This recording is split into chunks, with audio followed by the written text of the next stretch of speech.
సామెతలు 24వ అధ్యాయం 12 వచనాల వరకు ధ్యానించుకున్నాం. 13వ వచనం అవునా? 12వ వచనంలో ఏం చూసాం? హృదయమును శోధించువాడు నీ మాటను గ్రహించును కదా. 10, 11, 12 ఒక సామెత కనుక్కున్నాం కదా. మనం 10వ వచనంలో ఏం చూసామంట? శ్రమదినమున నీవు కృంగిన ఎడల నీవు చేతగాని వాడవద్దు. చావునకై పట్టబడిన వాణ్ణి నీవు తప్పించుము. ఏంటంట? ఒకళ్ళు బలహీనంగా ఉన్న వాళ్ళని బలపరిచే అంత ఆత్మీయ బలంతో మనం ఎనీ టైము ఉండాలి. ఏదో కొద్ది గొప్ప మినుకు అనుకుంటా ఉండటం కాదు. ఎక్కడో వెనకాలబడి ఉండే వాళ్ళని కంపేర్ చేసుకొని వాళ్ళకన్నా ఒక అడుగు ముందే ఉన్నాంలే, అలాగ మనల్ని మనం మోసం చేసుకునేవారుగా కాకుండా ఎనీ టైం ఎలా ఉండాలంట? ఒక బలహీనుల్ని మనం బలపరిచే అంతగా, ఒకరు నశించిపోయే వాళ్ళని మనం రక్షించగలిగే అంత బలం. దానికి మనం అనుకున్నాం కదా, అవునా? నీళ్ళలో ఒకరు మునిగిపోతుంటే వాళ్ళు మనం పైకి లాగాలంటే ఎంత బలం ఉండాలి? మనల్ని మనం కాపాడుకుంటా అట్ ద సేమ్ టైం వాళ్ళని కూడా కాపాడగలిగేటట్టుగా ఉండాలన్నమాట. అంతటి బలము ఎనీ టైం కలిగి ఉండాలి మనం. అర్థమవుతుందండి? అంతే తప్ప ఏదో లైట్గా ఆత్మీయతలో అలా ఉన్నాం అనుకోండి, కొంచెం పెద్దవాళ్ళు పెట్టారనుకోండి, ఏమైంది? పడిపోయే వారంగా ఉంటాం. అలా ఉండకుండా, అందుకనే మనకెందుకులే, మన వాటికి మనం బాగానే ఉంటున్నాంగా, మనం బైబిల్ చదువుకొని మన పిల్లలు పాటలు పాడుకుంటా చక్కగా ఇలా ఉంటే హాయిగా మన మట్టికి రేపు దేవుడు రాగానే మనం వెళ్ళిపోతాం. మిగతా వాళ్ళు ఎట్టపోతే మనకెందుకు? అవునా? మన పిల్లడు ఆత్మీయంగా సరిగ్గా లేకపోతేనే మనకు చాలా ఇబ్బంది అయిపోతూ ఉంది. వాడు బాగులేదు, మిగతా వాళ్ళ పిల్లలు అట్లా ఉంటున్నారు అనుకోండి, మనకు ఆ భారం కలుగుతుందా? మనకెందుకులే. 12వ వచనంలో ఏంటంట? ఈ సంగతి మాకు తెలియదని నీవు అనుకున్నలా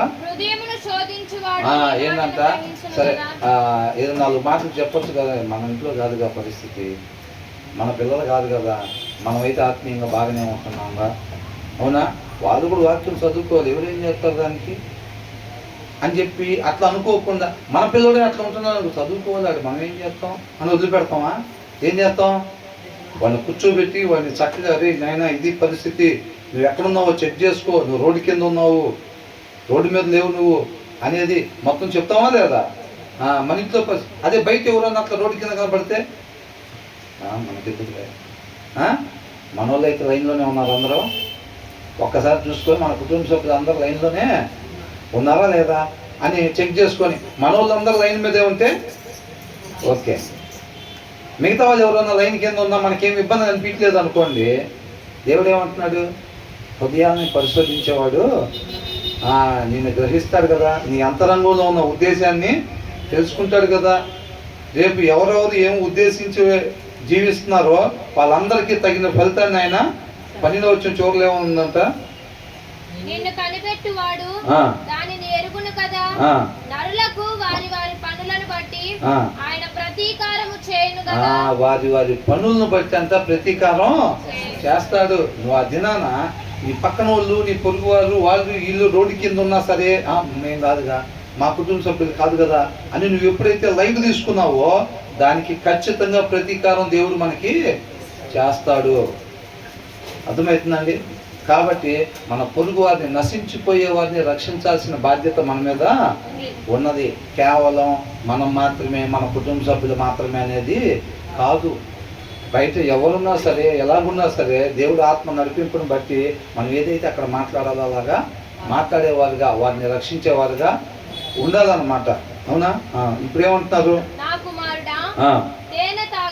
13వ వచనం, నా కుమారుడా తేనె తాగుము, అది రుచిగలది కదా, తేనె పట్టు తినుము, అది నీ నాలుకకు తీపియే కదా, నీ ఆత్మకు జ్ఞానము అట్టిదని తెలుసుకొనుము, అది నీకు దొరికిన ఎడల ముందుకు నీకు మంచి గతి కలుగును, నీ ఆశ భంగము కానేరదు. దేవుడు చూస్తాడండి ఎలా పిలుస్తున్నాడు మనల్ని? నా కుమారుడా అని అంటున్నాడు. స్త్రీలైతే నా కుమార్తె, ఈట్ హనీ. ఎప్పుడు? My son eat honey for it is good. శరీరానికి, మామూలు శరీరానికి తేనె ఎలాంటిదంట? మంచిది, ఆరోగ్యకరమైంది, మేలు చేసేది. అర్థమవుతుందండి?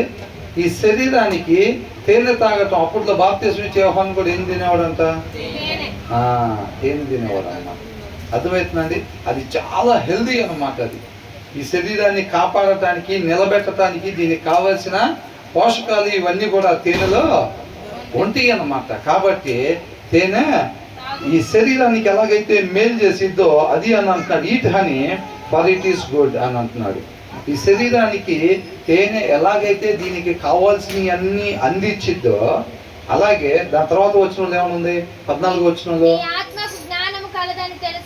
నీ ఆత్మకు జ్ఞానము అట్టిదని తెలుసుకొనుము. అర్థమవుతుందండి? ఆత్మకి, శరీరానికి తేనె ఎలాగో ఆత్మకి జ్ఞానము. ఏ జ్ఞానం? ఏ జ్ఞానం? దేవుని జ్ఞానము. అర్థమవుతుందండి?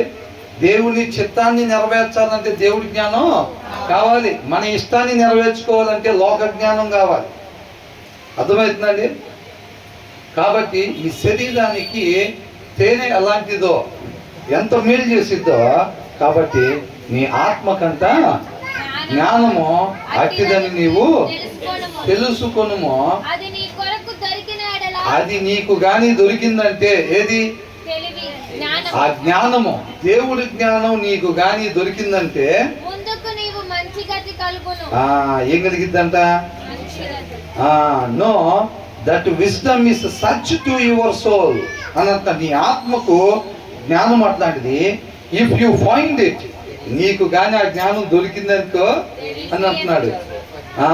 They will be A future. నీకు భవిష్యత్తు ఉన్నది, నీకు నిత్య జీవం ఉన్నది అని అంటున్నాడు. దేర్ ఈజ్ ఏ ఫ్యూచర్, భవిష్యత్తు. కొంతకాలం ఉండి ఇక నువ్వు మరణించేవాడివిగా ఇక ఉండవు. అర్థమవుతుందండి? ఇక నీకు ఎవర్ లాస్టింగ్ లైఫ్ ఉన్నట్టే. ఎప్పుడు ఇంతనావా జడ్సన్? ఎప్పుడు? నీకు గాని జ్ఞానం, దేవుడి జ్ఞానం నీకు గాని దొరికినట్లయితే గనక ఇక నీకేం దొరికినట్టంట? నిత్య జీవం దొరికినట్టే. ఇక నీకు ఆ వచ్చిన జ్ఞానం ఏం చేసిద్ది? నిత్య జీవాన్ని తీసుకొచ్చి పెట్టిద్ది అనమాట నీకు. అందుకని ఏమంటున్నాడు?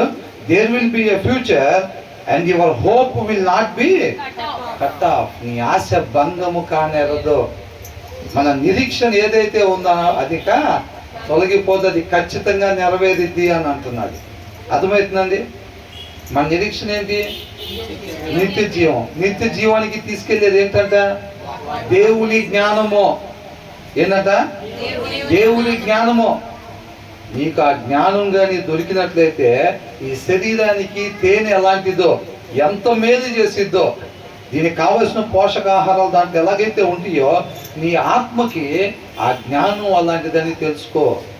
అది కానీ నీకు దొరికినట్లయితే కనుక నీకు ఖచ్చితంగా భవిష్యత్తు ఉన్నది. ఒకవేళ నీకు ఆ జ్ఞానం అనే తేనె దొరకపోతే, ఇంతవరకు సరైన ధ్యాస సగం మంది పెట్టలే. ఇక్కడ కొంచెంసేపు అటు, కొంచెంసేపు ఇటు, కొంచెంసేపు అక్కడ, కొంచెంసేపు ఇక్కడ. జీవితంలో కూడా కొంచెం ఆత్మీయత, కొంచెం లోకం. అవునా? చల్లబడే విత్తనాల ప్రాధాన్యత తెలిస్తే మెడ పక్కకి తిరగదు. తెలియకపోతే ఏమైంది? లైట్ తీసుకుంటాం. లైట్ తీసుకున్నప్పుడే పక్కకి తిరిగింది. అవునా? కాబట్టి మనం నిత్య జీవానికి వెళ్ళాలని కోరుకొని ఆ జ్ఞానాన్ని పొందుకోలేకపోతే, సాధించుకోలేకపోతే మాత్రం అది సోమరువాని ఆశలాగానే ఉండిపోయింది, నెరవేరకుండా ఉండిపోయింది అన్నమాట. అర్థమవుతుందండి? ఆ సోమరువాని ఆశలాగానే నెరవేరకుండా ఉండిపోయింది అది. కాబట్టి మనం తెలివి తక్కువ వారిగా ఉండకూడదు. మా ఆశ భంగం కాకూడదు. సోమరువాడు ఆశపడతాడా? పడ్డా? ఖచ్చితంగా పడతాడు. కానీ దానికి సంబంధించిన కష్టం పడతాడా? కష్టం పడ్డు. కష్టపడినోడు ఎలాగైతే ఆశపడతాడో సోమరు కూడా అలాగే ఆశపడతాడు. కానీ సోమరువాడి ఆశ నెరవేరదు. అది అంటున్నాడు. మనం కూడా అనుకోండి, నిత్య జీవానికి వెళ్ళాలనుకుంటాం, మనం కూడా ఆశపడతాం. కానీ ఆ దేవుడి జ్ఞానాన్ని పొందుకుంటామా? రోజుకు 1 గంట సేపు తీసి బైబిల్ చదవాలి కదా. మరి జ్ఞానం రావాలంటే మరి అది చేస్తామా? చెయ్యం. ఆ జ్ఞానం పొందుకు అది పెట్టబాకండి మీరు. అందుకనే మేము ఈ చర్చికి రండి. అదే వచ్చింది తిప్పలో. మీరు ఇది చేస్తే అది వచ్చిందని చెప్తారు మీరు. అది మేము చేయలేము కాబట్టే అది మేము చేసేదట్టయితే ఇంటి దగ్గరే ఉంటాం. మాకు ఆటోమేటిక్గా నిత్య జీవం అక్కడికే వచ్చింది. మేము అది చేయలేము కాబట్టి మీరు ఏదైనా మాకు చేయగలిగితే ఫలానాది చేస్తే మీకు ఫలానాది వచ్చింది అనేది కాకుండా అది చెయ్యకపోయినా సరే మాకు ఈ ఆశీర్వాదం వచ్చేటట్టుగా మీరు ఏదైనా మార్గం ఉంటే చెప్పండి. నేను ఒక్కదాన్నే కాదు, మా పక్కింటి వాళ్ళని, మా వెనకింటి వాళ్ళని, మా ముందింటి వాళ్ళని కూడా తీసుకున్నాం. మేము బైబిల్ తీసి ఆదికాండంలో స్టార్ట్ చేసి చదివేటప్పుడు మాకు అయ్యే కనపడి అబ్బో ఇది మన వల్ల అవుతుందని అప్పుడే మూసేసాం. ఏంటంట మా బైబిల్లో ఇట్లా చేస్తే ఇట్లా ఉందని ఉంది. మీరు ఇట్లా చేస్తే అనేది కాకుండా ఆ వెనకాల ఉండేది మనకు వచ్చేది ఏదైనా ఉంటే దాన్ని చెప్పండి. ఆ చర్చికి వెళ్ళి వాళ్ళు అది చెప్తున్నారు, ఈ చర్చికి వెళ్ళి ఇది కూడా అదే చెప్తున్నారు, మీ దగ్గరికి వచ్చి ఇదే చెప్తున్నారు. మేము దీని గురించి కాదు ఎదిగేది. ఇది చెయ్యకపోయినా సరే అది వచ్చేది. ఆ గిఫ్ట్లు పొందుకొని రండి మీరు. ఎవరు? పాస్టర్ గారు. అవునా? మేము ఆ జ్ఞానాన్ని పొందుకోకపోయినా నిత్య జీవానికి నడిపించే తలాంతులు మీరు తీసుకురండి. మీరు ఇది చేస్తే మీకు ఏదో వచ్చింది అనే తలాంతి మీరు చెప్పేది ఏముంది? ఆ 2 చర్చిలు కూడా అదే చెప్తున్నారు. అవునా కదా? ఆ 2 చర్చిలు కాదు, నువ్వు సరిగా చెప్పి ఏ చర్చికి పోయినా అదే చెప్తారు. సరిగ్గా అప్పుడు ఏం చేయాలంటే నువ్వు సరిగ్గా లేని చర్చికి పోయావు అనుకోండి, అప్పుడు చెప్తారు అక్కడ ఏమని నమ్మితే చాలు నిత్య జీవం. నమ్మితే చాలు. ఏ నమ్మితే? నమ్మకాల్లో 2 ఉన్నాయా లేదా? యాకోబు రాసిన పత్రికలో ఉందిగా. వీళ్ళు మొదటిది చెబుతూ ఉంటారు. వీళ్ళు అర్థమవుతుందండి. మొదటిది దెయ్యాల నమ్మకం చెప్తూ ఉంటారు. ఆ కిందది నమ్మి విధేయత చూపించాలి. నమ్మి అది దేవుడు మాటని నమ్ముతున్నాము, దానికి విధేయత చూపించాలి. అప్పుడే నిత్య జీవం. అర్థమవుతుందండి. ఆయన్ని ప్రేమిస్తున్నామండి అని అంటే ఆయన ప్రేమించేవాడు ఆయన ఆజ్ఞలు గైకొనాలంట. అవునా? వాళ్ళే ఆయన పిల్లలు అంటున్నాడు, వాళ్ళకే నిత్య జీవం అంటున్నాడు. నేను ప్రేమిస్తున్నాను అంటాం, కాదు ఆజ్ఞలు మాత్రం గైకొన్నాం. అవి దెయ్యాల ప్రేమ, దెయ్యాల నమ్మకం. అది అర్థమవుతుందండి. అదే ఈ మొక్క చెబితే జనం రారు. నీ ఫస్ట్ ఏది కావాలో డిసైడ్ చేసుకో. చర్చి పెద్ద చేయాలా, కూర్చుని మొత్తం నిండాలా, అసలు నీ పేరు చెబుతుంటే దడదల్లాడిపోవాలా మ్యూజిక్ నువ్వు వచ్చే ముందు, నీకు అది కావాలా ఇది కావాలా ఫస్ట్ అది డిసైడ్ చేసుకో. చర్చి మొత్తం విస్తరింపబడాలి, నిండిపోవాలంటావా? ఈ మొక్కలు వదిలిపెట్టు. నువ్వు ఏ మొక్కలు? ఆ జ్ఞానం మీరు పొందుకుంటేనే అనేది. అర్థమవుతుందండి. అసలు నీకు సోర్స్ అవ్వదు చర్చి కట్టుకోవటానికి. ఇంకా అట్లా కాదు, ఆయన ఉద్దేశం ఏదైతే ఉందో దాని ప్రకారంగా నడిపిద్దాం. మనం 50 మంది మనకొద్దు. ఆయన 5గురని ఇష్టపడితే 5గురే, ఆయన 50 మందిని ఇష్టపడితే 50 మంది, 500 మందిని ఇష్టపడితే ఆయన ఇష్ట ప్రకారం వెళ్దాం. మనకి ఇట్లాంటి ఏం వద్దు ఇంకా. కాబట్టి అక్కడ ఉన్నట్టుగా చెప్దాం. అప్పుడు ఏంటంటే చర్చిలు నేను తొందరగా, ఎందుకని అక్కడ కండిషన్ ఉంది. బ్లెస్సింగ్ ముందు కండిషను ఉంది. అలా ఉంటేనే అని అంటున్నాడు. అలా ఉండలేని వాళ్ళు ఏం చేస్తారు? బాబు ఇదేం ఫ్రీగా ఇవ్వట్లేదు ఇక్కడ. ఏంటంట? వీళ్ళేం ఫ్రీగా ఇవ్వట్లేదు. 4 వచనాలు చెప్పాడు ఆయన. ఆ 4 వచనాల్లో మొదటి దానికి కూడా ఇది చేయాలంట. ఇది చేస్తేనే అది వచ్చిద్దంట. 2వ వచనాల్లో కూడా ఇది చేస్తేనే అది వచ్చిద్దంట. 3వ వచనంలో కూడా ఏదో చేస్తేనే ఏదో వచ్చిద్దంట. 4వ దాంట్లో కూడా ఏదో చేస్తేనే ఏదో. ఇదేం ఫ్రీగా ఇట్లేదు ఇక్కడ. మనం అంతసేటికి రావాల్సిన పని ఏమీ లేదు. అవునా?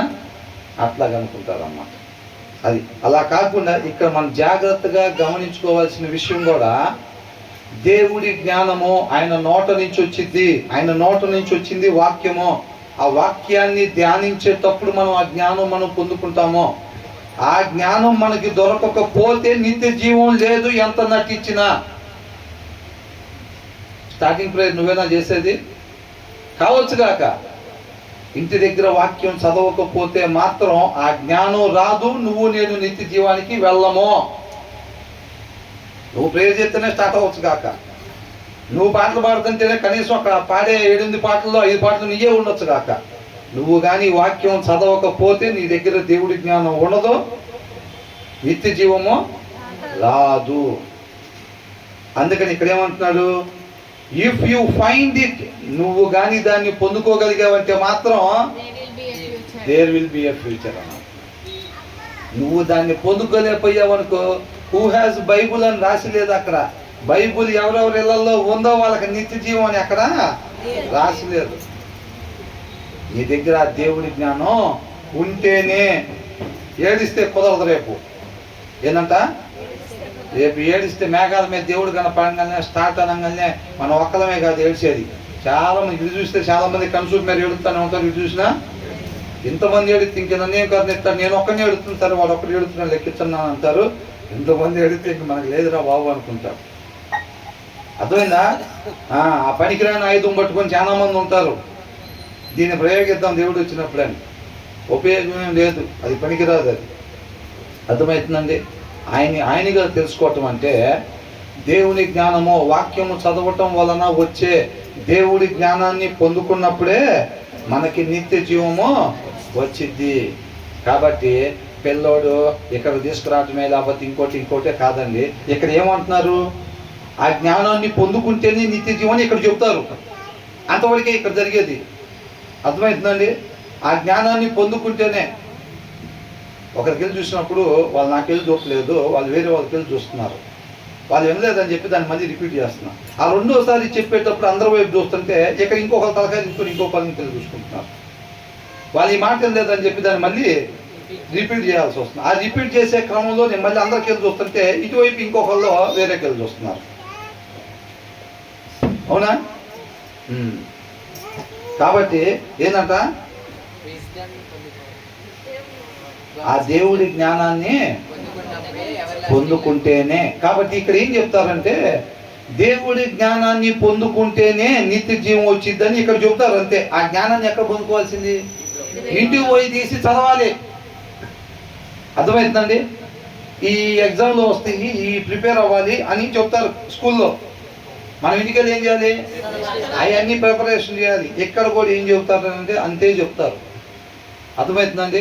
ఇక్కడ కూడా ఆ జ్ఞానాన్ని పొందుకుంటేనే నిత్య జీవం అనేది చెప్తారు. ఇక్కడ ఆ జ్ఞానాన్ని పొందుకునే కార్యక్రమం ఇంటి దగ్గర చెయ్యాలి. ఆ తేనె తినే కార్యక్రమం ఎక్కడ? తేనె తింటే శరీరానికి చాలా బలం అనే విషయం ఇక్కడ చెప్తారు. తేనె ఎక్కడ తినాలి? ఇంటికి పోయి మన సత్తా చూపించాలి. లిటరల్గా తీసుకోబాకనే తేనె తినటం అంటే ఇది కాదు. వెళ్తా ఒక తేనె బాటిల్ కొనుక్కొని వెళ్ళి మొత్తం తిన్నారంటే ఉపయోగం లేదు. అర్థమవుతుందండి. ఇక్కడ ఉపయోగం ఉంటుంది, అక్కడ ఉపయోగం ఏమీ ఉండదు. అర్థమవుతుంది కదా? కాబట్టి ఇక్కడ వాక్యము చదువుకుంటే దేవుడి జ్ఞానం వచ్చిద్ది, అది మనకి నిత్య జీవాన్ని తీసుకొచ్చిద్ది అని చెప్తున్నాం. అర్థమైందండి. వాక్యం చదివే కార్యక్రమం ఎక్కడ చేయాలి? ఇంటికి పోయి ఆ పన్నెండుతో చూడాలి మనం. ఇక్కడికి మాత్రం వచ్చేసేస్తా, ఇక్కడ మాత్రం పాటలు పడేసి ప్రార్థన చేసేసి ఇది చేసేసి ఎవరు అడిగినా ఇక్కడ విన్నప్పుడు ఏ జ్ఞానం వచ్చిందో తెలుసండి. ఈ బైబిల్లో పల్నాది ఉంది. మనం తినాలా లేదా? తినాలి బ్రహ్మాండంగా. మన దేవుని చిత్తాన్ని నెరవేర్చడానికి నిత్య జీవం కావాలంటే ఏం చేయాలి? దేవుడి జ్ఞానం కావాలి. మొత్తం చెప్పేసేస్తా ఉంటాం, కానీ తినకపోతే నిత్య జీవం కావాలంటే ఏం చేయాలంటే దేవుడి జ్ఞానం కావాలంటాం. ఇక్కడ విన్నాం కాబట్టి మరి వచ్చిందా నీకంటే అది చెక్ చేసుకోవాలి. అర్థమవుతుందండి. శరీరానికి బలం కావాలంటే ఏం చేయాలి? తేనె తినాలంటాం ఫస్టే. మరి తిన్నావా అంటే చాలామంది ఆజ్ఞానం. బైబిల్లో ఏమని ఉంది అని తెలుసుకుంటారు అంతవరకే. అది ఏదో ఉందో లేదో చూసుకోరు. బైబిల్లో రేపు అక్కడ గేట్ కార్డ్ నిలబెట్టి బైబిల్లో ఏమేమని ఉంది అని చెప్పి ఏం అడగరు. వాళ్ళు క్వశ్చన్లు ఏమి వేయరు. అక్కడ క్వశ్చన్లు వేయంగానే వాటన్నిటికీ సమాధానం పెడితే లోపలికి అంటారా?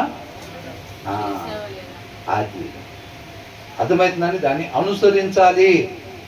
చాలా మందికి ఉండే జ్ఞానం ఏం చేస్తారని అంటే బైబిల్లో పలానాలాగా ఉంది, ఈ విషయంలో ఎలాగుంది, ఈ విషయంలో ఎలాగుంది, అంతవరకు జ్ఞానం తీసుకుంటారు. అర్థమవుతుందండి. కానీ అది వీళ్ళ జీవితాల్లో కనపడదు. అబద్ధాలు ఆడకూడదా? ఆడకూడదు అంటాడు. మళ్ళీ ఇంకో ప్రశ్న ఏంటంటే ఏమంటే వాడి సమాధానం చెప్పేస్తూ ఉంటాడు, కానీ వాడి జీవితంలో కనపడబోయి ఎక్కడికి వెళ్తాడు? నిత్య నరకాగ్నికి వెళ్తాడు. ఏంటంట? బైబిల్లో ఎవరైనా చెప్తా ఉంటే ఓ బ్రదర్ని పిలిచారు చెప్పడానికి. ఆ బ్రదర్ చెప్పి నేను మొత్తం నాకు తెలుసు ఆల్రెడీ, నేను చదివా. అవునా? బ్రదర్ చెప్పింది మొత్తం నాకు ఆల్రెడీ తెలుసు. కరెక్టే. తెలుసు, కరెక్టే, నువ్వు చదివావు, మనలో ఉందా అది? అది మెయిన్. అది లేకపోతే లేదు.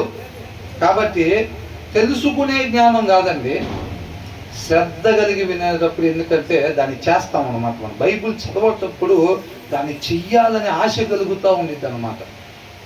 అర్థమవుతుందండి? కాబట్టి దాన్ని బాగా వాక్యము చదవాలన్నమాట. చదువుతూ ఉంటే దాన్ని అనుసరించాలనే ఆశ మనకి కలిగిద్ది.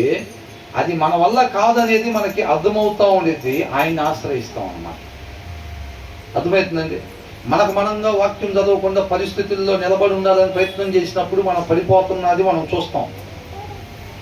అర్థమవుతుందండి? అబద్ధాలు ఆడకూడదంటాం, పరిస్థితిని బట్టి ఆడటం అనేది మనం గమనిస్తాం. గమనించినప్పుడు ఇది మన వల్ల కావట్లేదురా అని చెప్పి ఆయన ఆశ్రయిస్తాం. ప్రభువా, ఆడకూడదు అనుకుంటున్నాను ప్రభువా, అయినా అబద్ధాలు ఆడుతున్నాను ప్రభువా, అబద్ధాలు ఆడకుండా ఉండే బలాన్ని దయచేయి ప్రభువా అని ఆయన్ని నిజంగా అంతరంగం నుంచి ఆశపడి ఆయన ఆశ్రయించినప్పుడు ఆయన తృప్తిపరుస్తాడు. నువ్వు నేను అబద్ధాలు ఆడకుండా ఉండే బలాన్ని ఆయన ఇస్తాడు. అర్థమవుతుందండి? అది మనకు చదివేటప్పుడు అర్థమైంది. మనం అది చేయగలుగుతున్నామా లేదా అని, ఆయన అవసరం ఉందా లేదా మనకి అర్థమైపోయి ప్రతి వచనం దగ్గర ఆయన పాదాల చెంతకే తేలుతూ ఉంటాం. అవునా కదా? కాబట్టి ఆయన లేకుండా ఈ యుద్ధ పోరాటం చేయలేం. ముందు వచనాల్లో చూసాం కదా, ఏమని? జ్ఞానం కలిగిన సలహాదారుడి ద్వారా ఈ యుద్ధం మనం చేయాలి, అప్పుడే మనం విజయాన్ని పొందుకుంటాము. ఏ యుద్ధం? ఈ ఆత్మీయ యుద్ధం, ఈ స్పిరిచువల్ వార్. అర్థమవుతుందండి? ఈ స్పిరిచువల్ వార్ అప్పుడే మనం.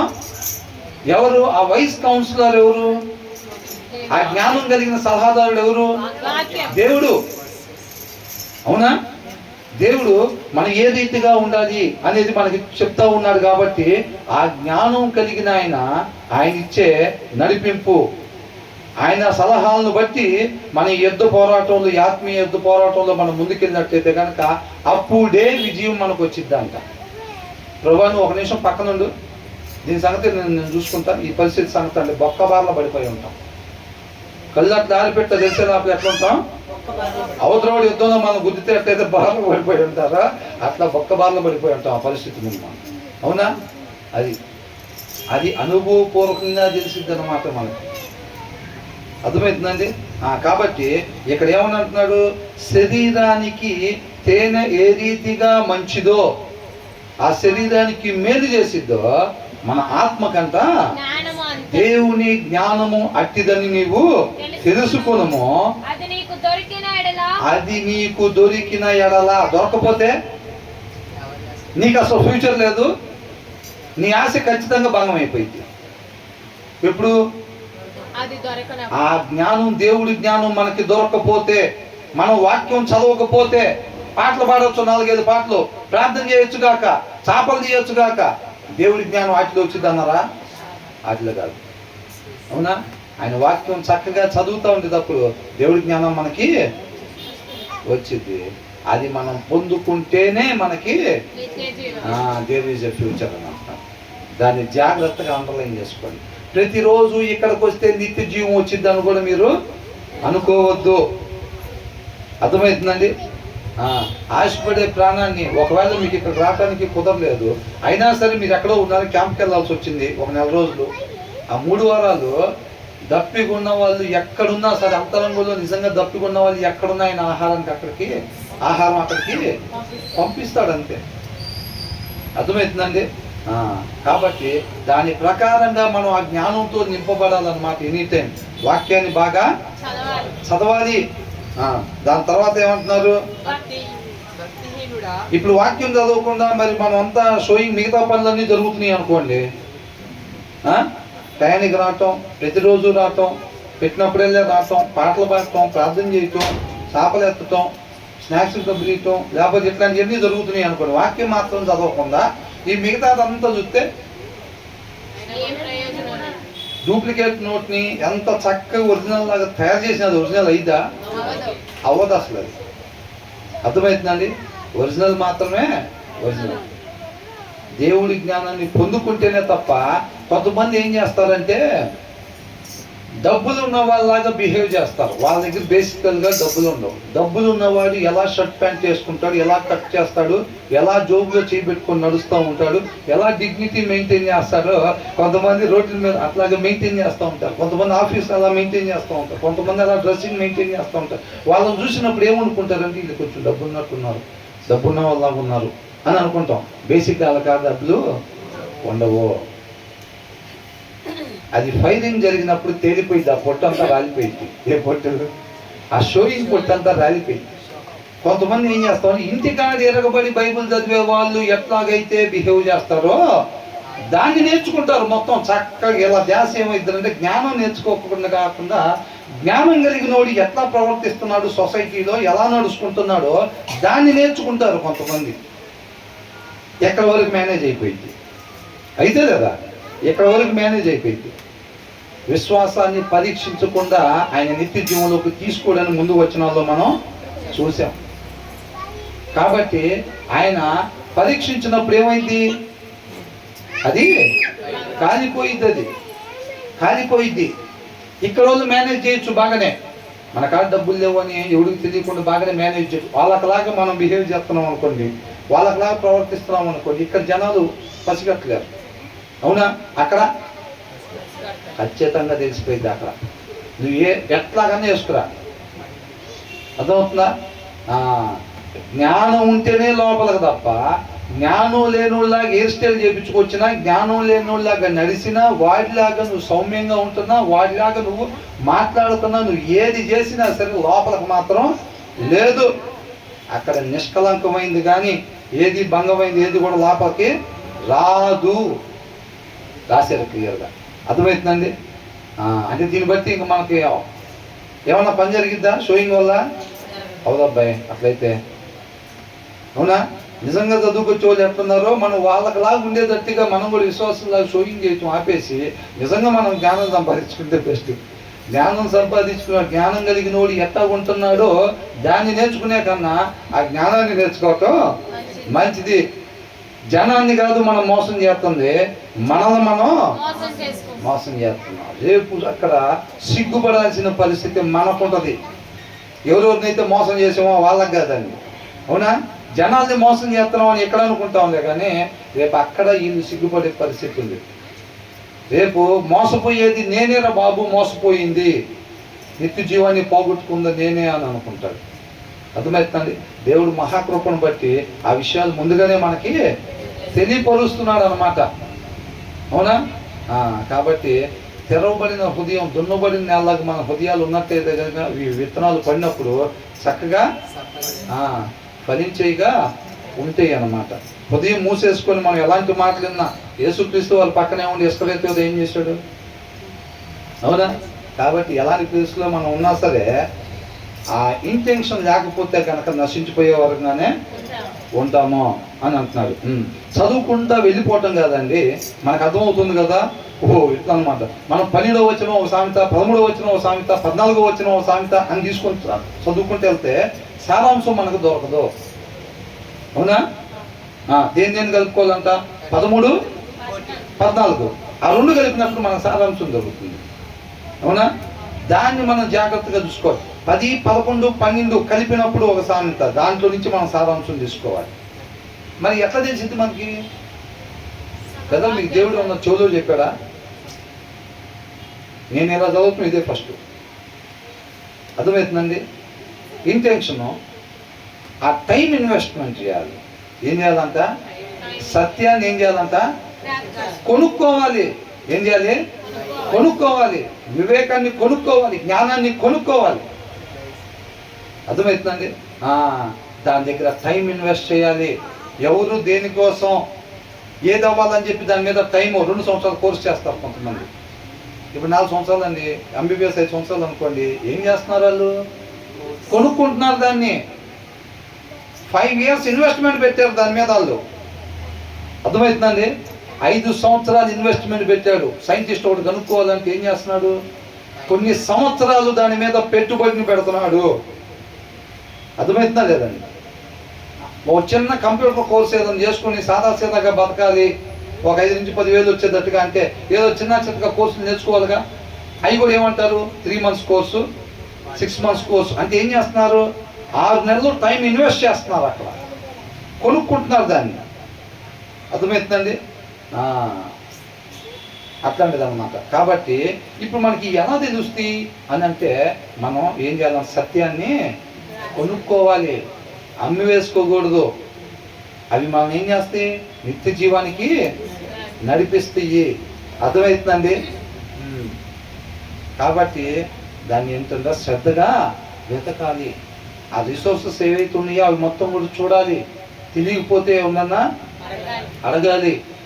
ఇవన్నీ కూడా ఆ వచ్చిన సారాంశాన్ని మనం పొందుకోవాలి. మనం ట్రై చేస్తున్నా రాకపోతే చక్కగా ప్రార్థన చేసుకొని దేవుడి పాదాల చెంత వేడుకోవాలి. బీరువా కావాలంటే ఎన్నిసార్లు ఉంటాం ఉపవాసం? ఎన్నిసార్లు అడుగుతాం? ప్రభువా 3 నెలల నుంచి అడుగుతున్నా, 6 నెలల నుంచి అడుగుతున్నా ప్రభువా, డబుల్ కట్ మంచం ఎప్పటి నుంచి అడుగుతున్నారంట? మరి వాక్య సారాంశం ఇవ్వు ప్రభువా అని ఎన్నిసార్లు అడిగాం? ప్రభువా సారాంశం ఇవ్వు ప్రభువా, అది నన్ను బ్రతికించింది ప్రభువా అని నీ అంతరంగంలో నిజంగా నువ్వు కానీ దప్పుకుంటే దానికోసం దేవుడు తప్పక తృప్తిపరుస్తాడు. అర్థమవుతుందండి? మనకి వాళ్ళు వేసుకునే డ్రెస్సింగు, వాళ్ళు నడిచే నడక మీద ధ్యాస ఉందనుకోండి, జ్ఞానం కలిగినోడు ఎట్లుంటాడో మనం అలా ఉందాం, దాని మీద ధ్యాస ఉంటే దేవుడు నీకు దయచేయడు. ఎందుకంటే షోయింగ్ బయట జనాలు చూస్తారు, ఆయన అంతరంగం చూస్తాడు. పైన వచ్చిన 12వ వచనం చూసాం కదా, ఏమని? మనకి ఎందుకు ఈ సంగతి మాకు తెలియదండి, వాడు ఏం బలహీనంగా ఉన్నాడంటే మనకు తెలియదు బ్రదర్ అది అని చెప్పి, అదే పరిస్థితుల్లో వాళ్ళ అబ్బాయి వాళ్ళ అమ్మాయి ఉంటే వాళ్ళు జాగ్రత్తగా బలపరుచుకుంటున్నారు. కానీ పక్కింటోడు, ఇంటి ముందోడు, లేకపోతే ఎక్కడ ఆఫీస్లో కూడా, లేకపోతే అక్కడ ఇక్కడ కనపడ, ఎందుకు మన పిల్లలు కాదు కదా, వాళ్ళు చదువుకోవాలి, వాళ్ళు చూసుకోవాలి అది అని మనం లోపల అనుకుంటుంటేనంట హృదయాల్ని ఖచ్చితంగా శోధించేవాడు నిన్ను చూసుకొని నువ్వు లోపల ఏదైతే అనుకున్నావో దానికి ఖచ్చితంగా నీకు చేయాల్సింది చేస్తాడు కదా అని చెప్పి రాశాడు. అంటే ఆయన ఏం చూస్తున్నాడు?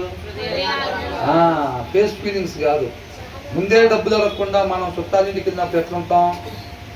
ఆల్రెడీ సమస్యల్లో ఉండిపోయిన వాళ్ళు, మునిగిపోయే ఉండేవాళ్ళు ఎలాగైతే మొఖాలు పెడతారో, ఎలాగైతే బాడీ లాంగ్వేజ్ ఉండిద్దో, కూర్చొని లేచేటప్పుడుతో సహా ఎక్కడ నటనలో తేడా రాకుండా, వాళ్ళు గుమ్మంలో నుంచి బయటికి వెళ్ళిందాక మనం డబ్బులు అడగకుండా, అవునా, అంత చక్కగా మేనేజ్ చేసుకుంటాం. అవునా కదా? అవన్నీ దేవుడు చూస్తాడా లేదా? అమ్మయ్య, మనకి నిన్న 5 లక్షలు వచ్చినాయి, కానీ చుట్టాల ఇంటి దగ్గరికి వెళ్ళినప్పుడు ఏమాత్రం అనుమానం రాకుండా భలే నటించామండి, ఇద్దరం భలే నటించామండి అని అనుకుంటారు. అంతేనా? ప్రతి క్షణం మనం ఎవరి ముందు ఉన్నట్టు?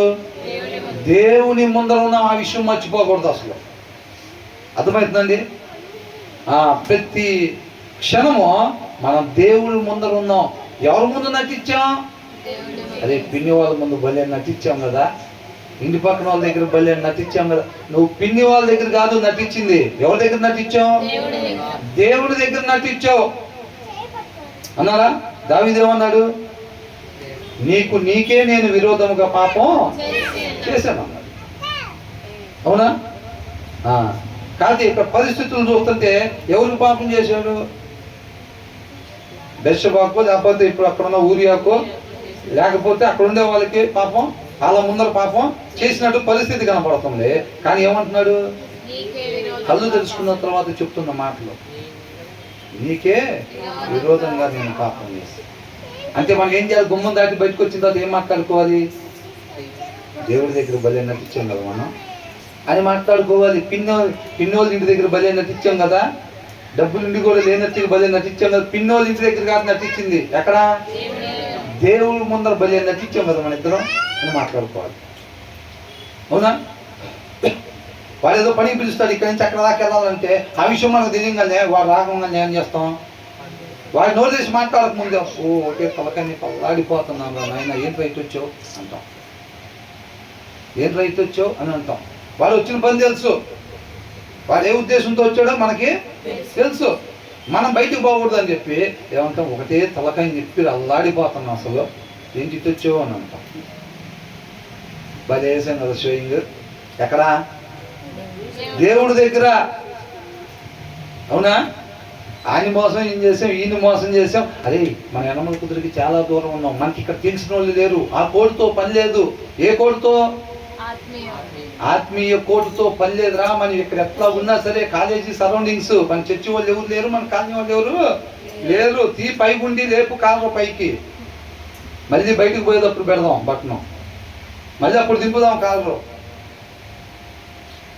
అవునా? ఫెలోషిప్ వాళ్ళు లేరు అక్కడ, యనమల కుదురు వాళ్ళు లేరు. ఎవరున్నారు? దేవుడు ఉన్నాడు. కొంతమంది అన్నట్టున బయట అట్లా, ఇక్కడికి వచ్చేసరికి ఎట్లా? బైక్ అక్కడ ఎట్లా పోయింది? రే రే పోతావురా అనిపించుకుంటారు బయట. ఇక్కడ అరే ఆ పిల్లోని చూసి నేర్చుకోరా, ఆ పిల్లోడు చూడు ఎట్లా బానిస్తాడు బండి. ఎక్కడ? మన కాలనీలో రే ఆ పిల్లోని చూసి నేర్చుకుంటారా ఏదైనా. బయట వాడి సావాసం మాత్రం పట్టబాకండ్రా అంటాడు బయటది. ఎక్కడ చలామణి అయిపోయింది. దేవుడు అక్కడ ఉన్నాడా లేదా? మనం జ్ఞాపకం పెట్టుకోవాల్సింది, ప్రతి క్షణం మనం దేవుడి ముందర ఉన్నామో అనేది జ్ఞాపకం పెట్టుకోవాలి. నీ తోటి సహోదరుడు సహోదరి దగ్గర కాదు మనం నటిస్తుంది. అర్థమవుతుందండి? ప్రతి క్షణం దేవుడి దగ్గర ఉన్నాం. మనం ఆఫీస్లో బాస్ దగ్గర చేస్తున్నామా, లేకపోతే ఇంట్లో తల్లిదండ్రుల దగ్గర చేస్తున్నామా, భార్య దగ్గర షోయింగ్ చేస్తున్నామా, ఫెలోషిప్లో షోయింగ్ చేస్తున్నామా, ఎక్కడ షోయింగ్ చేసినా కానీ, అర్థమవుతుందండి? ఎక్కడ షోయింగ్ చేసినా అది దేవుడు ముందరే మనం షోయింగ్ చేసాము. మరి షోయింగ్ చేసినప్పుడు ఏం చేస్తాడు దేవుడు? 12వ వచనం చివరిలో ఏముందంట? వారి వారి పనులను బట్టి నువ్వు చేసిన షోయింగ్కి నీకు రావాల్సిన రివార్డు ఖచ్చితంగా ఇస్తాడంట. నువ్వు నేను చేసిన షోయింగ్కి ఏంటంట? రివార్డు ఖచ్చితంగా ఉండిద్దంట. అర్థమవుతుందండి? దాన్ని జ్ఞాపకం పెట్టుకోవాలి మనం. అర్థమవుతుంది కదా? తర్వాత ఏమంటున్నారు? భక్తిహీనుడా నీతిమంతుని నివాసము వద్ద పొంచి ఉండకుము, వాని విశ్రమ స్థలమును పాడు చేయకుము. నీతిమంతుడు 7 మార్లు పడినను తిరిగి లేచును, ఆపత్కాలమందు భక్తిహీనులు కూలుదురు. చూసారండి? ఈ 2 వచనాల్లో ఒక సామెత. అర్థమవుతుందండి? ఏమంటున్నారు? భక్తిహీనుడా నీతిమంతుని నివాసము వద్ద పొంచి ఉండకుము. అసలు భక్తిహీనుడికి పనే అక్కడ. రోడ్డు దిగినప్పుడు ఓ పరిచర్యలో చేరిపోతాడు బెదరన్నట్టుగా. ఏంటి ఆ పరిచర్య? రోడ్డు మీద ఉన్నవాడిని లాగటం. ఇంకా ఏంటంట? రోడ్డు మీద ఉన్నప్పుడు పరిచర్య జరుగుతూ ఉండిద్ది. అవునా? రే ఈ ఆత్మ నశించిపోకూడదురా అట్లా. ఎప్పుడైతే రోడ్డు దిగిపోయాడో ఇంకో పరిచర్యలో ఉంటాడు. ఏమని? అరే ఆ మొత్తాన్ని లాగాలరా మనం. వీడు మందు అలవాటు చేసుకున్నంతసేపు ఏమంటాడు? అరే అది విషసర్పం రా, పైకి తలతల్లాడుతానే ఉంటుంది, కాటేసిద్దిరా, మన ప్రాణం తీసిద్దిరా అని అంటూ ఉంటాడు. ఎప్పుడైతే వీడికి అలవాటు అయిపోయింది అనుకోండి, ఇదేమంటాడు? రే గ్లామర్ వచ్చిద్దిరా, ఆరోగ్యం వచ్చిద్దిరా, హుషారు వచ్చిద్దిరా అంటూ ఉంటాడు. ఎవరి దగ్గర అంటాడు? రోడ్డు మీద పోయేవాడు. ఏ రోడ్డు మీద? నీతిమంతుడు వాక్యాన్ని అనుసరించటం, ఉండాల్సిన రీతిగా ఉండేవాడి దగ్గర పరిచయం చేస్తూ ఉంటాడు. వాడిని లాగాలి ఎట్టగట్ట కిందకి. అర్థమవుతుందా? ఇప్పుడు వాళ్ళందరూ వాళ్ళ కాడు ఉంటే వాళ్ళకేంటండి ఉపయోగం? అరే వాళ్ళ జోలి పోబాకుండా వాళ్ళు ఏదో దారిన పడి వెళ్తున్నారు కదా, వెళ్ళాల్సిన దారిన. మీరు ఎట్టగా చెడిపోయిన వాళ్ళు మీరందరూ కలిసి తిరగండి అంటాడు అపవాది. వాళ్ళ నాయకుడు అట్ట అంటాడా? వాళ్ళతో మనకి ఎందుకు రా, మన వాళ్ళే మన వాళ్ళతో సాహసం చేయండి అంటాడా? వీళ్ళు మాట్లాడుకుంటే అస్సలు ఒప్పుకోడు. మీరు పోయి వాళ్ళతో మాట్లాడి వాళ్ళని జరగొట్టాలి. అది మీ పరిచర్య. అవునా? కాబట్టి ఎవరు ఇలా పెడతాడు? కాబట్టి ఏమంటున్నాడు ఇక్కడ? భక్తిహీనుడా నీతిమంతుని నివాసము. అసలు మేలు చేసేవాడు పొంచుంటాడండి. పొంచుండేవాడు ఎవడు? కీడు చేసేవాడే పొంచుంటాడు. అవునా? ఇప్పుడు జింక వస్తుందండి, సింహం ఎందుకు దాక్కొని ఉంటుంది? దాన్ని చంపాలి కాబట్టి, నశింపజేయాలి కాబట్టి దాక్కునిద్ది. దానికి మేలు చేయాలంటే ఎవడని దాక్కుంటాడా? ఎదురుగా ఉంటారు. హాయ్ అని చెప్పి వీళ్ళే ముందు పోతారు ఇంకా ఎదురు. అవునా? రండి రండి మీకోసం అన్ని సిద్ధపాటు చేసాం, మంచి ఆతిథ్యం పెట్టామన్నప్పుడు ఆ అతిథులు వచ్చినప్పుడు ఏం చేస్తాం? రండి రండి అని మనమే ఎదురెళ్ళి పిలుచుకొస్తాం. కానీ ఎవరైనా కొట్టాలన్నా, ఎవరైనా నశింపు చేయాలన్నా, ఎవరి దగ్గర దొంగతనం చేయాలన్నా ఏం చేస్తారు వీళ్ళు? మనిషి కనపడకుండా దాక్కొని ఉంటాడు. అవునా?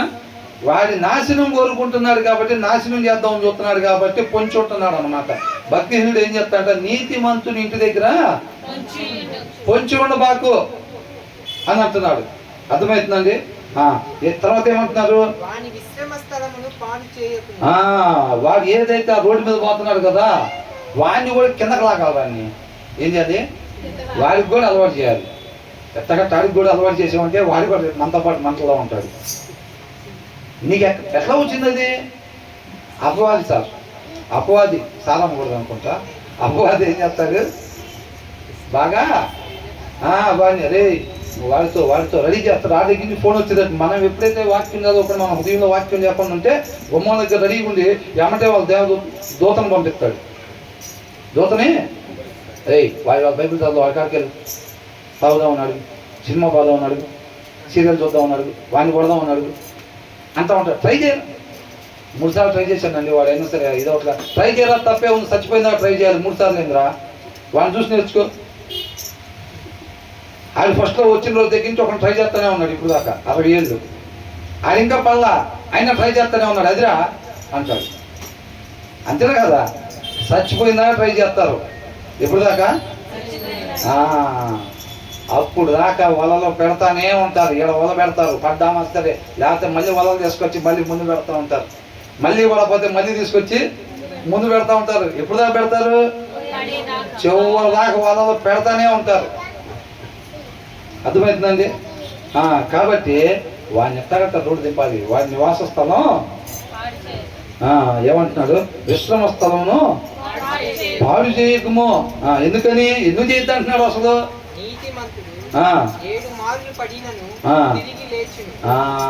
అది సంగతి. నువ్వు అని ఏం చేయలేవు.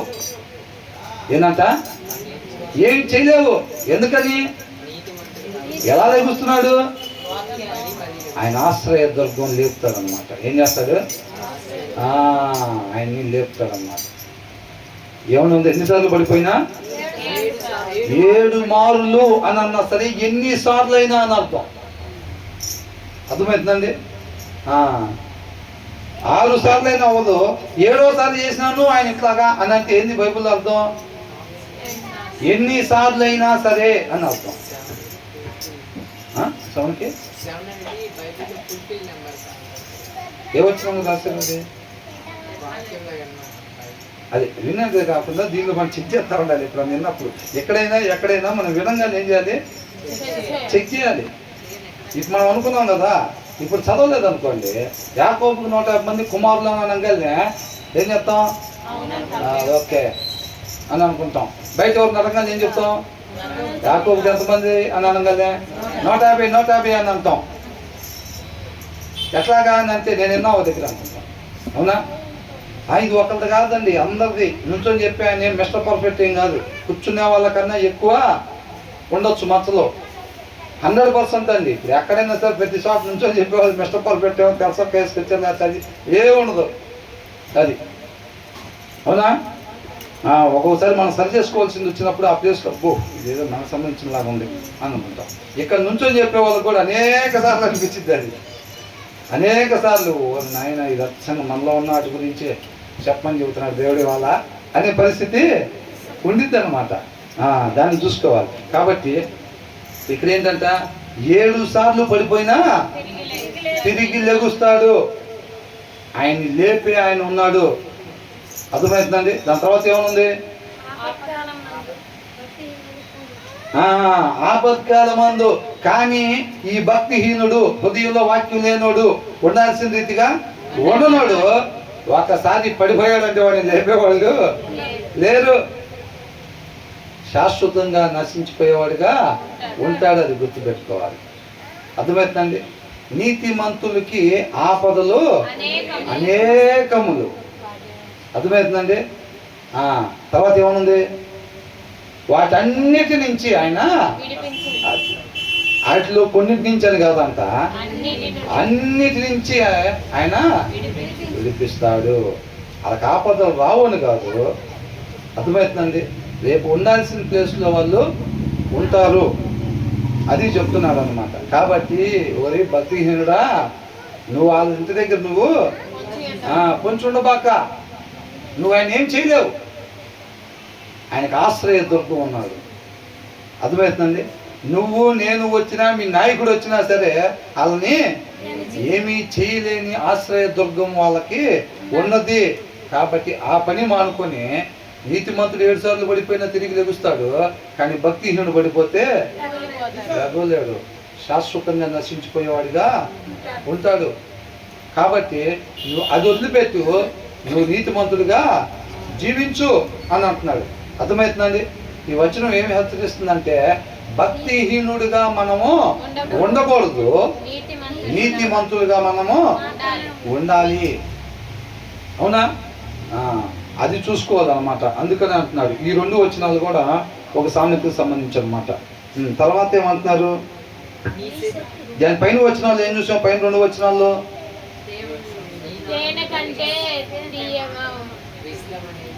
జ్ఞానం సంగతి గాలి కొద్ది పెట్టారు, తేనె మాత్రం గట్టి పట్టు. నేను అదే ఎగ్జాంపుల్ 2-3 సార్లు చెప్పడం వల్ల వచ్చిన తిప్పలు ఇయ్యే.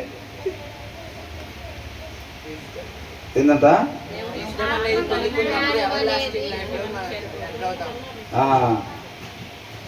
జ్ఞానము ఉంటేనే మనకి భవిష్యత్తు, నిత్య జీవము. అది లేకపోతే మనకి భవిష్యత్తు లేదు. అర్థమవుతుందా? దాని తర్వాత ఏం చూసాం?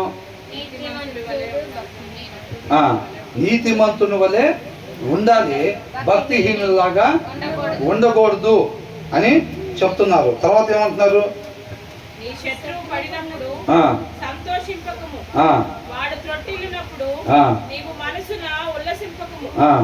యెహోవా అది చూచి అసహించుకొని వాని మీద నుండి తన కోపము త్రిప్పుకొనునేమో, వారి మీద నుండి ఆ కోపం త్రిప్పుకొనునేమో అని అంటున్నాడు. అర్థమవుతుందండి. నీ శత్రువు పడినప్పుడు సంతోషింపకము అని అంటున్నాడు. అర్థమవుతుందండి. సంతోషించేది ఎవరు? ఏ ఆత్మ నశించిపోవటం ఇష్టం లేని ఆయన పక్కన వాళ్ళు పడిపోతే నవ్వుకుంటామా? మన పాటలు బ్రహ్మాండంగా పడతాం. ఎవరన్నా పడ్డారంటే మన ముందు అసలు ఏం లేదు, అందరూ పళ్ళు బయటే ఉంటాయి, అందరూ పళ్ళు బయటే ఉంటాయి. ఎవరన్నా చిన్న పొరపాటు జరిగిందంటే, ఎవరి చేతిలో నుంచి ఏదైనా పడిపోయినా, లేకపోతే వాళ్ళు పడిపోయినా, ఏదన్నా చూసుకోకుండా ఏదన్నా పని చేసినా పక్కన అవుతాం. ఇందాక పాటలు పడి నీళ్ళేగా అక్కడ అని అనిపించింది, ఇందాక బ్రహ్మాండంగా ప్రార్థన చేసి నేనాక అక్కడ, అవునా? ఇందాక వాక్యం చెప్పింది ఏనాక అక్కడ అని అనుకుంటాం. అర్థమవుతుందండి. మనం అందరం కూడా పడిపోయిన స్థితిలో ఉన్నాం. మనందరం చూసి దేవుడు నవ్వుకున్నాడు. అట్లాగే ఏం చేశాడు? వాళ్ళు అలా ఉండకూడదు, నేను చేయగలిగింది చెయ్యాలి అని అనుకున్నాడు. అవునా కదా? కాబట్టి ఏమంటాడు? నీ శత్రువు పడినప్పుడు సంతోషింపకము, వాడు త్రొట్టినప్పుడు. కొంతమంది అంటారు ఏంటంట, చర్చి మీద రాలేసుడండి వాడు. తర్వాత 2 వారాల తర్వాత వినపడింది వార్త, వాడు కాలు ఇరిగిందని. ఏంటంట? పర్వాలేదా? చర్చి మీద రాయేసినందుకు వాడు కాలు ఇరిగితే లెవెల్ అయిపోయిందా? ఇప్పుడు చల్లగుందా? ఆ చర్చి మీద రాళ్ళు చేసినప్పుడు కడుపులో మంట, ఇప్పుడు కాలు ఇరిగింది అనగానే చల్లగుందా లోపల. అవునా? అట్లాగే ఉండదా నిజమైన విశ్వాసకి? అది వాళ్ళు మారాలి. రాళ్ళు విసిరేసినప్పుడు వాళ్ళు సత్యంలో లేరు అని అనుకుంటాం. అవునా? కాబట్టి వాళ్ళకి హాని జరగక ముందే వాళ్ళు సత్యంలోకి నడవబడాలి అని అనుకుంటాం. అవునా కదా? అనేక మంది మిషనరీస్ని చంపేసినప్పుడు వాళ్ళ భర్తల్ని వాళ్ళ భార్యలో చక్కటి సాక్ష్యాన్ని చెప్పారు కదా. ఏమని? ఎప్పుడుకో మొత్తం కోపం తగ్గిపోయిన తర్వాత కాదండి, మర్చిపోయే 10 ఏళ్ళ తర్వాత చెప్పిన సాక్ష్యాలు కాదయ్యి, మట్టికి వెళ్ళి వచ్చిన తర్వాత చెప్పిన సాక్ష్యాలు, ఇంకా ఎల్లక ముందు అక్కడ నిలబడి చెప్పిన సాక్ష్యాలు, బాక్స్ ముందే ఉండగా చెప్పిన సాక్ష్యాలు. ఈ మామూలు విషయం కాదు. వాళ్ళ ఎక్సర్సైజ్ చూడండి, వాళ్ళ జీవితంలో ఆ ఎక్సర్సైజ్ చూడండి. అనుకోని పడిపోట్ల వాళ్ళు, ఆ పరిస్థితి ఎదురు రాగానే పళ్ళు బిగబట్టట్ల వాళ్ళు. అవునా? వాళ్ళ జీవితంలో వాళ్ళు అలాగే నేర్చుకున్నారు. అదంతా వాళ్ళ జీవిత విధానం అలాగే మార్చుకున్నారు అన్నమాట. అర్థమవుతుందండి. చంపేసేస్తే వాళ్ళ చూపు ఎక్కడుంది? ఎలాగో నిత్య జీవానికి వెళ్ళిపోతారు. రేపో మాపో మేము వెళ్తాం, తర్వాత అక్కడ కలుసుకుంటాం, అది వేరే విషయం. కానీ వీళ్ళు ఉండరే, వీళ్ళని కూడా మాలాగా ఆయన చేతులతో తయారు చేసుకున్నాడు. అవునా? వీళ్ళు నశించిపోయిన ఆయన బాధపడతాడు. అవునా కదా? అది ఆయన వెళ్ళిపోయాడు ఒకరోజు ముందు, తర్వాత మేము వెళ్తాం. అది ఆయనతో ఉండాల్సిన ప్లేస్లో మేము ఉంటాం.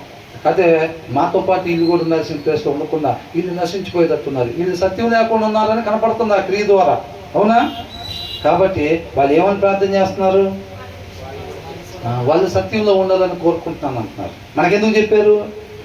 మీరు కూడా అలాగా కోరుకోండి, మనందరం కలిసి ప్రార్థన చేయాలి. వాళ్ళు సత్యంలో లేరు. అవునా? వాళ్ళు బాగుండాలని, అంతే. అవునా కదా? అట్లా ఉండాలి అంతే తప్ప ఒకడు పడిపోగానే పోయాడు, అల్లాడిచ్చాడు 2 సంవత్సరాలు. 2 సంవత్సరాలు అల్లాడిచ్చాడంట. పోయాడు అన్న మాట చోను పడంగానే నెమ్మదైపోయిందా?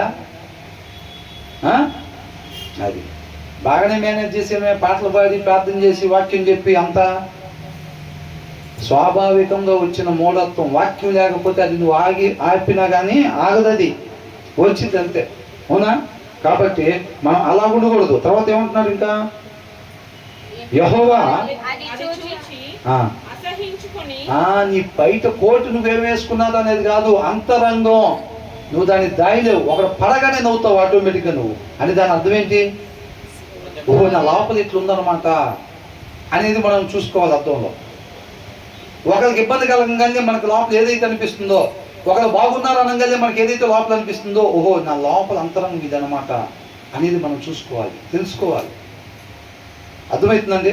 ఎవరో చెప్పటం కాదు, నువ్వు నేను అనుకుంటాం ఆయనకి ఇట్లా అయిందంట, ఆమెకి ఇట్లా అయిందంట అన్న విషయం మనకు తెలిసినప్పుడు అప్పుడు బయటికి మనం ఏం మాట్లాడాం, కానీ లోపల ఆనందమో బాధో రెండింటిలో ఒకటి జరుగుతూ ఉండిద్ది. దాన్ని బట్టి నా అంతరంగం ఇట్లుందన్నమాట అనేది మనం తెలుసుకోవాలన్నమాట. కాబట్టి నువ్వు అలా అనుకోగానే అది ఎవరు కనపడిద్ది? నువ్వు బయట కనపోయినా దేవునికి కనపడిద్ది. యెహోవా అది చూచి ఎవరిని అసహించుకునేది? ఆయన ఆపినయా? ఆ వేషం ఆపిందా? ఆ వేషధారణ జీవితం ఆయన ఆపలా, అసహించుకున్నారంట. మనం ఎడిపోయింది పాటలో, ఎడిపోయింది వాక్యం చెప్పింది, ఎడిపోయింది ప్రార్థన చేసింది. లంచం కింద సరిపోలేదు ఆయనకి. పని చేయవయ్యి, పని చేస్తాయి అనుకున్నాం అంతే. అయ్యి పని చేయవు. అసహించుకొని ఏం చేస్తాడంట? ఆయన్ని శిక్షించకుండా ఆపుతాడు. ఎందుకు? వాడే నీకు నాకు ఆకురాయి.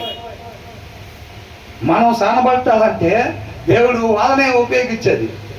ఆయన ఉండాల్సిన రీతిగా లేడు కాబట్టి ఆయనకి పనిష్మెంట్ ఇద్దామని దేవుడు అనుకున్నాడు. పనిష్మెంట్ రావాలి కదా. ఆ పనిష్మెంట్ ఇస్తుంటే మనం ఎప్పుడైతే నవ్వుతున్నామో అంటే వాడి వల్ల నువ్వు ఇంకా సరి కావాల్సింది కాబట్టి వాడిని ఆపుతాడు అనమాట. అట్లా వాడిని ఆపినప్పుడు ఏం చేస్తాడంటే వాడు నీకు చేయాల్సింది ఇంకా నవ్వుకొడుతూ ఉంటాడు. న్యాయాధిపతులు ఎట్లయితే తీసుకునేది సరి చేస్తారు చూసారండి. అట్లా ఎప్పుడైతే దేవుడు వాళ్ళని శిక్షించుకుని ఆపినప్పుడు ఏం చేస్తారంటే వాళ్ళు మన సంగతి చూస్తారు. వాళ్ళు మన సంగతి చూసినప్పుడు ఎక్కడైతే పళ్ళు బయట పెట్టే తత్వం ఉందో అదంతా పోయి సరే అయిద్ది అనమాట. ఎంతమందికి అర్థమైంది? అర్థమైందా? దయచేసి అర్థం కాకపోతే ఎక్కబాకండి. దాన్ని బట్టి మళ్ళా మనం దాని గురించి డిస్కషన్ చేసుకుందాం. అర్థమవుతుందండి? వాళ్ళకి ఒకవేళ మనం దేవుడు అంట వాళ్ళని శిక్షించకుండా ఆపుతాడంట. వాళ్ళు శిక్షించకపోతే ఆ మూర్ఖత్వం వాళ్ళు అలాగే కలిగి ఉండి ఆ మూర్ఖత్వంతో మనం డీల్ చేస్తారు వాళ్ళు మనల్ని. అవునా కదా? అలా డీల్ చేసినప్పుడు మనం ఎక్కడెక్కడైతే ఆయన పోలిక రావాలో ఆ పోలికలోకి సరి చేయబడతాం అన్నమాట. తర్వాత వాళ్ళ సంగతి చూస్తాడు ఎట్లాగో. అవునా? కాకపోతే మనం సరైన దాకా వాళ్ళ సంగతి చేర్చకుండా ఆపుతాడు. అంటే ఇక్కడ సరి కావాల్సింది ఉంది. ఈ నవ్వాడంటే వాడు తొట్టినప్పుడు ఈ నవ్వాడంటే వీడు సరి కావాల్సింది ఉంది. కాబట్టి వాడిని మనం సరి చేయకుండా ఆపాలి. ప్రస్తుతానికి వాడి సంగతి అది పనిష్మెంట్ ఇవ్వకుండా మనం ఆపాలి. వాడిని ఆపినప్పుడు ఏమైంది? వాడి ద్వారా వీడు సరి అవుతాడుగా, సరి అవుతాడు. ఎప్పుడైతే ఇక్కడ పోలిక ఆకారం వచ్చిందో అప్పుడు అక్కడ పనిష్మెంట్ అక్కడ పడితాడు. అంటే మనం ఏం చేయాలి? పైకి నటన జీవితం వచ్చి పక్కుమని నవ్వి ఎవరు కనపడకుండా మేనేజ్ చేసే జీవితాలు కాదంటున్నాం. అది పడంగానే నవ్వు పడిందిలే, మనం నాకన్నా బాగా ప్రార్థన చేస్తుంది అనుకున్నాం. పడిందిలే, మొత్తానికి పడ్డాడులే, మన నాకన్నా పాట పాడాడు అనుకుంటున్నా. అది మనసులోనే ఉంది.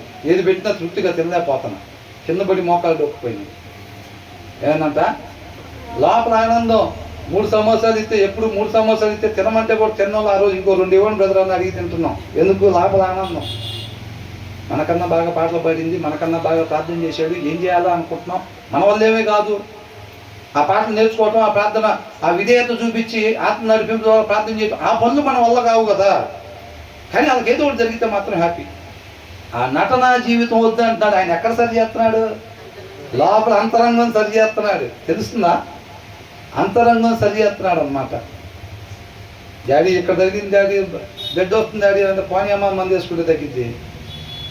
డాడీ ఏంది ఆలోచన తేడా ఉండి అంటే అవునా ఏది ఇట్రా అనాలి. అవునా? ఆ పైది కాదు, అయ్యో అమ్మాయికి మచ్చ మొహం మీద కనపడిద్దేమో, మొహం మీద తగ్గింది ఏంది దెబ్బ, అమ్మాయికి పెద్ద దాకా మచ్చట్లకి మొహం మీద ఉండిద్దేమో. వచ్చే నష్టం ఏంటి? వచ్చే నష్టం ఏంటి? అది అవసరం కాబట్టి ఇచ్చాడు, ఆయన ఇష్టపడ్డాడు కాబట్టి ఇచ్చాడు. అవునా?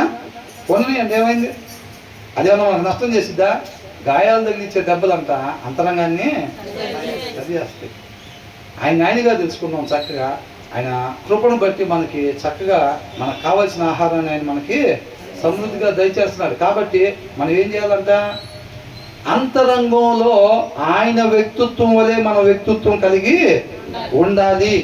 అప్పుడు ఎవరన్నా పడిపోతే గమక్మని చేసి వాళ్ళకి సహాయం చేయాలనే ఆలోచన అనిపించింది తప్ప పక్కమని లోపల నవ్వుకొని జనాలు చూస్తున్నారేమో అప్పుడు నటించే పరిస్థితులు ఉండవు. అంతరంగమే బయటగా ఉండిద్ది అనమాట. కాబట్టి మనం అలా ఉండాలని దేవుడు కోరుకుంటా ఉంటున్నాడు. ఈ వచ్చిన సారాంశం అర్థమవుతుందండి. దేవుడికి మహిమ కలుగును గాక.